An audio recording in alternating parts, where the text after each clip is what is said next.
Pating at ang magkakaibigan.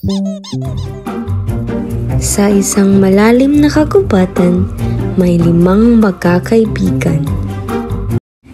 Isang araw, habang sila'y naglalakad, natagpuan nila ang isang luma at misteryosong libro. Wow! Tignan niyo ito! Isang lumang aklat! Uy, baka may mga kwento tungkol sa mga mito dito. Sige, buksan natin at tuklasin ng mga kaharian ng kababalaghan. Binuksan nila ang lumang libro at nagsimulang basahin ng pahina. Sa unang pahina, natagpuan nila ang isang kwento tungkol sa isang pating na napadpad sa lupa. Si Jonel ang nagbasa ng kwento. Noong mga unang panahon, may isang pating na napadpad sa aming bayan. Hindi ito karaniwang pating dahil ito ay may kakaibang kakayahan. Anong kakaibang kakayahan iyon?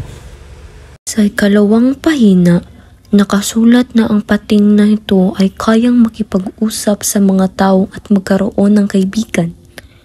Ngunit, isang araw, may isang mabait na bata ang nakilala niya.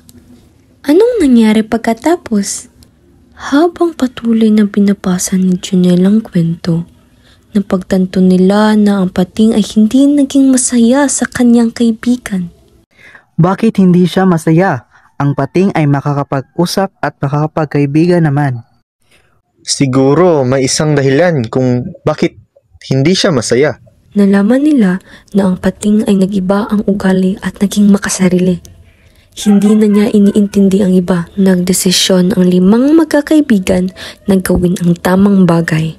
Sila'y naghanda ng mga balat ng prutas at ng mga isda at pumunta sa tabing dagat para hanapin ang pating. Sana magkaroon tayo ng pagkakataon na makatulong sa pating na ito. Matapos ang ilang araw, natagpuan nila ang pating. Nakita nila ang pating at dahan-dahang lumapit. Binigyan nila ito ng mga handa nilang pagkain at sinimulan ang pag-uusap. Kami nandito upang maging iyong mga kaibigan at tutulungan ka naming maging mas mabuti. Bakit nyo naman gagawin iyon? Dahil sa kwento na nabasa namin tungkol sa iyo, nais naming maging tunay na kaibigan mo at tutulungan ka naming magbago. Matapos ang ilang araw, naging matalik na kaibigan ng 5 magkakaibigan at ang pating. Mula noon, ang pating ay nagbago at naging mas mabait. Kasama niya ang 5 magkakaibigan sa paglalakbay at sila'y naging masaya. Natutunan namin na kahit sino, anuman ang kanilang kasaysayan, ay may pag-asa para magbago at maging mabuti.